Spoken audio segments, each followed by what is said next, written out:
Alors mes chers amis, la paracha de Mishpatim est très riche en mitzvot. Et entre autres mitzvahs, il y a une mitzvah fabuleuse, celle du prêt. Im kesef talve et ami, va dire la Torah.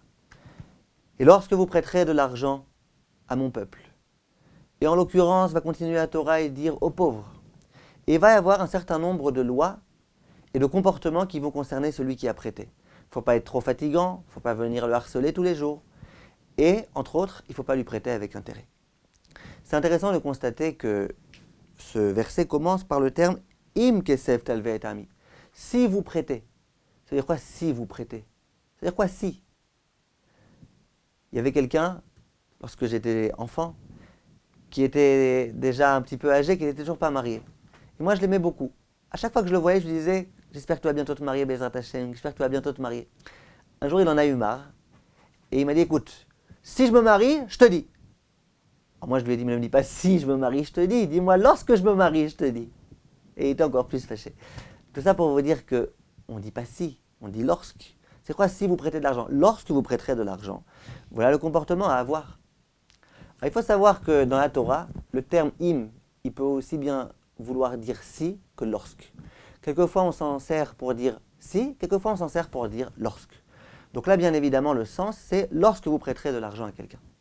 Simplement avouer que le terme qui a été employé, c'est im. Pourquoi un terme tellement ambigu qui prête tellement à confusion? Vient le Ktav Sofer et il donne un pshat extraordinaire et vraiment édifiant. Il dit la chose suivante. Im, ça veut dire si. Si, ça laisse entendre que c'est quelque chose de facultatif. Lorsque je veux dire à quelqu'un, il faut que tu fasses ça, je ne lui dirai pas si tu fais. Je dirai lorsque tu feras. Im, c'est un terme qui sous-entend l'aspect facultatif. Lorsque cette mitzvah a été donnée, elle a été donnée avec le terme du facultatif. Comme pour dire, imagine un petit peu que cette mitzvah avait été facultative. Est-ce que tu l'aurais vraiment accomplie ou pas? Ça veut dire quoi? J'ai un pauvre qui est face à moi. J'ai deux raisons pour lesquelles je peux lui donner. La première raison, c'est parce que il y a une mitzvah de la Torah, il faut lui donner de l'argent, c'est une mitzvah de la Torah, c'est une mitzvah de la Torah. Je veux avoir du Gan Eden, je veux avoir du Olam Haba, donc j'accomplis la mitzvah. Il y a une autre façon, je vois un pauvre face à moi, ça me fait de la peine. J'ai de la peine pour lui. Je ne sais pas comment il va faire pour manger ce soir. Je ressens un petit peu ce qu'il est en train de ressentir, j'ai de la peine. Voilà pourquoi je lui donne. Si jamais je considère que la raison pour laquelle j'accomplis la Torah et la mitzvah de Tzedaka, c'est parce que je veux avoir du Olam Haba, parce que j'ai peur d'aller à l'enfer, alors bien évidemment, si on me dit que c'est facultatif, ça va, je peux ne pas donner. Personne ne m'oblige, rien ne m'oblige. Mais si la raison pour laquelle je donne, c'est parce que je ressens la difficulté de l'autre, même si c'est facultatif, je donnerai. C'est pas parce que c'est une mitzvah uniquement que je donne, parce qu'il y a un frère juif qui est dans le problème, la difficulté. Dit le Ktav Sofer, vient la Torah, et elle te dit « Im kesef talve et ami ». Lorsque tu veux accomplir cette mitzvah de la façon la meilleure, la plus intègre, il faut que tu te dises « Oui, moi, je considère que c'est facultatif, et pourtant je donne. Et pourtant je donne parce que j'aime l'autre, parce que j'ai de la peine pour l'autre, parce que je ressens ce que l'autre sent. » Et ça, c'est ce qui nous est demandé. Dans les mitzvot de Ben Adam Lachavero, il faut comprendre que j'accomplis la mitzvah aussi parce que je ressens la souffrance de l'autre. Un jour, j'entendais un Rav qui enseignait cette idée-là, qui est une idée d'ailleurs qui a beaucoup été reprise par la chita de Kelem et par beaucoup de Baalei Moussar. Il y a un Rav qui entendait ça et qui disait non, c'est pas du tout ça l'opinion de la Torah, chas v'shalom. L'opinion de la Torah, c'est que tu accomplis la mitzvah pour la mitzvah. On s'en fout du pauvre. Nous, on accomplit la mitzvah pour la mitzvah. Pourquoi commencer à mêler à la mitzvah le sentiment? Voilà ce qu'il disait ce Rav-là. Un Rav, entre parenthèses, qui n'a jamais étudié de moussard de sa vie, et qui, de lui-même, s'est forgé tout type de théorie. Et lui, il dit, c'est pas comme ça. Alors, il faut savoir que le Ktav Sofer, d'abord, c'était pas n'importe qui. Le Ktav Sofer, le fils du Khatam Sofer, c'était une notoriété énorme en Ashkafa et en Halacha et en tout. En plus de ça, cette opinion elle a été reprise par énormément de Baalei Moussar. J'ai vu aucun Baal Moussar qui, de façon explicite, réfute ces propos-là. Mais à mon avis, j'ai une preuve très forte à ce que le Ktav Sofer disait. Regardez Rashi. Rashi dit Im kesef talve et ami, donc lorsque vous prêterez de l'argent à quelqu'un, ou si vous prêtez de l'argent à quelqu'un, Et ani aimach. Le pauvre avec toi. C'est-à-dire quoi le pauvre avec toi? Dit Rashi, Heve mistakel be'atzmecha, keilu ata ani. Regarde-toi toi-même comme si tu étais toi-même le pauvre. Comment je fais pour aimer l'autre? Comment je fais pour aider l'autre? Eh bien, je me mets à sa place. Je me dis, et moi, si jamais j'avais été pauvre, qu'est-ce que j'aurais fait?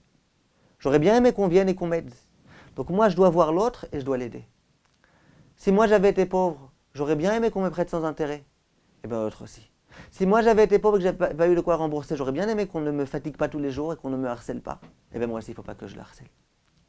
Donc Rachid nous dit que le secret ici, c'est mets-toi à sa place. Maintenant, entre nous, lorsque nous-mêmes, on est dans la difficulté et qu'on essaye de s'en dépêtrer, est-ce qu'on essaye de s'en dépêtrer uniquement parce que c'est une mitzvah? Pas du tout, il n'y a pas de mitzvah. Il n'y a pas écrit tu donneras à l'autre.